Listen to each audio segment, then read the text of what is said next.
Salut chers élèves et bienvenue dans votre chaîne J'adore les maths.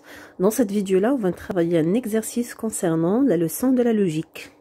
Voilà, on va commencer par le premier exercice qui est concerné sur la négation d'une proposition avec la valeur de vérité. Donc on a P1, quel que soit x appartient à R, x au carré plus x plus 1 est différent de 0. Donc la première chose, on est demandé de déterminer la négation. La négation d'une proposition est toujours notée par la barre. La barre, c'est-à-dire c'est la négation de la proposition P1. Lorsqu'on veut nier une proposition, donc si on a un quantificateur, le quantificateur universel quel que soit, il existe moins, d'accord? Il existe moins x appartient à R. Voilà, cette appartenance, on ne le changera pas parce que déjà, elle est précédée par un quantificateur. Alors, x au carré plus x plus 1 est différent de 0. Sa négation, c'est x au carré plus x plus 1 égale à 0. Voilà. Alors maintenant, on veut déterminer la valeur de vérité. Alors ici, vous avez le choix. Soit vous déterminez la valeur de P1, soit la vérité de P bar. P bar 1. Alors, si P bar est vrai, alors P, bien sûr, est fausse. Si P est vrai, P bar est fausse, et ainsi de suite. Alors ici, quel que soit, alors c'est difficile de déterminer que cette proposition est vraie pour toutes les réelles, alors c'est facile de démontrer l'existence. Si on va travailler par la proposition P1, c'est facile de démontrer est-ce que cette équation admet ou non des solutions. Il existe x appartient à R tel que x au carré plus x plus 1 égale à 0, ça veut dire que cette équation admet au moins une solution. Alors pour vérifier ça, il suffit de calculer le discriminant delta. Si delta est positif, alors il existe, sinon il n'existe pas. Voilà, même si delta égale à 0, donc il existe. Alors, delta c'est b au carré toujours, c'est b au carré moins 4ac. B au carré c'est 1 au carré moins 4 fois 1 fois 1, qui nous donnera moins 3. Moins 3 c'est quelque chose qui est négatif. Alors, puisque delta est négatif, cela signifie qu'il n'existe aucun élément qui appartient à R tel que l'équation admet une solution. Donc, x au carré plus x plus 1 égale à 0. N'admet pas de solution. Alors, puisqu'il n'admet pas de solution, est-ce qu'il existe? Bien sûr, il n'existe pas. D'où P bar 1 est une proposition fausse qui implique donc ce qui est équivalent que P1 est une proposition qui est vraie. Toujours P et P bar ayant des valeurs de vérité contraires. Voilà, donc P est vrai. Passons maintenant à la deuxième. La deuxième nous dit, quel que soit n appartient à n, c'est-à-dire un entier naturel, la racine de n plus 3 toujours appartient à n. Voilà, donc on veut nier cette application, donc on va la noter P bar 2. Voilà. Quel que soit n appartient à n, ça deviendra, il existe n appartient à n, tel que la racine de n plus 3 appartient à n, ça deviendra n'appartient pas à l'ensemble n. Voilà la négation.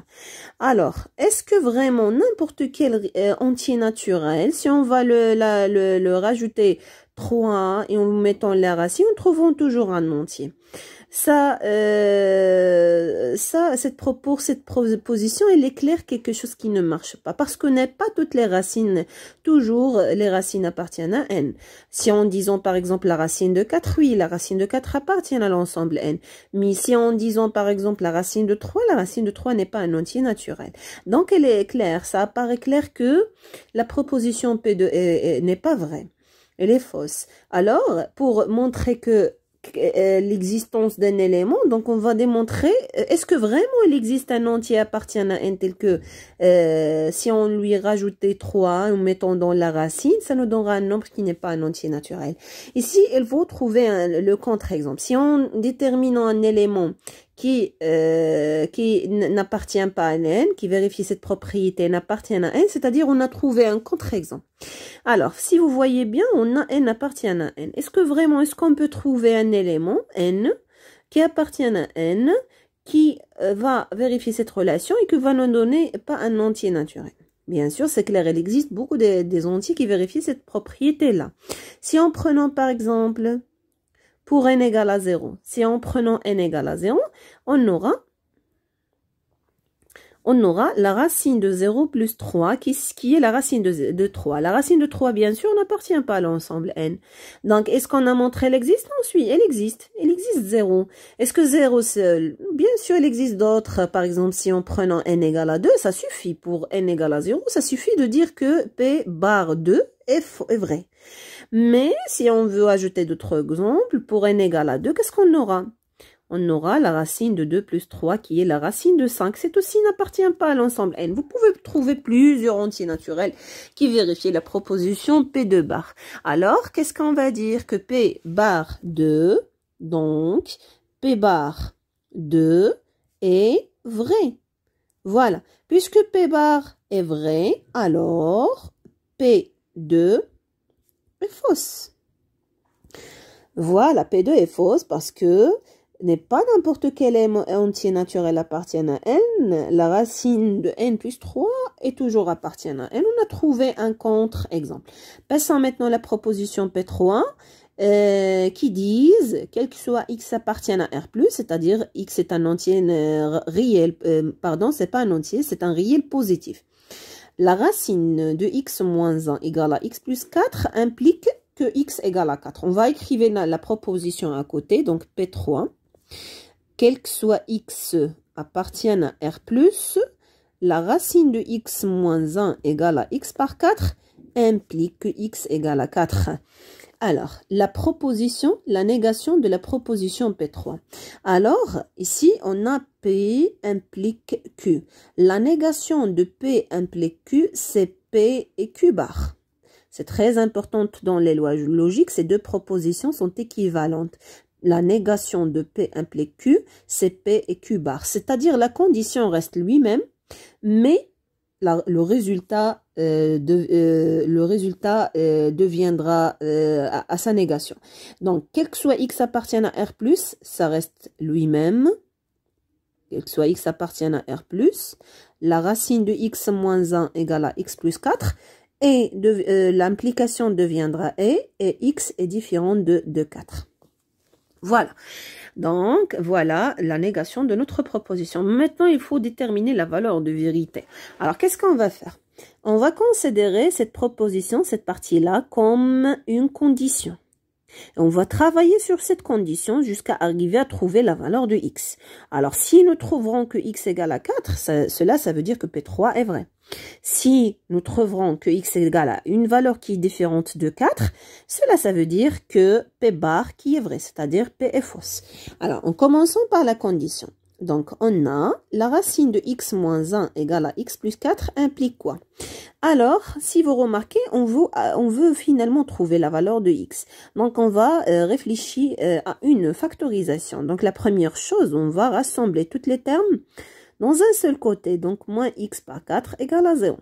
Donc, cela implique, puisqu'on a une dénominateur, on va les mettre sur le même dénominateur. Ça nous donnera 4 racines de x moins 4, moins x égale à 0. Cela implique, alors lorsqu'on a une fraction qui est égale à 0, cela signifie que le numérateur qui est nul. Donc, la racine de x moins 4 moins x égale à 0.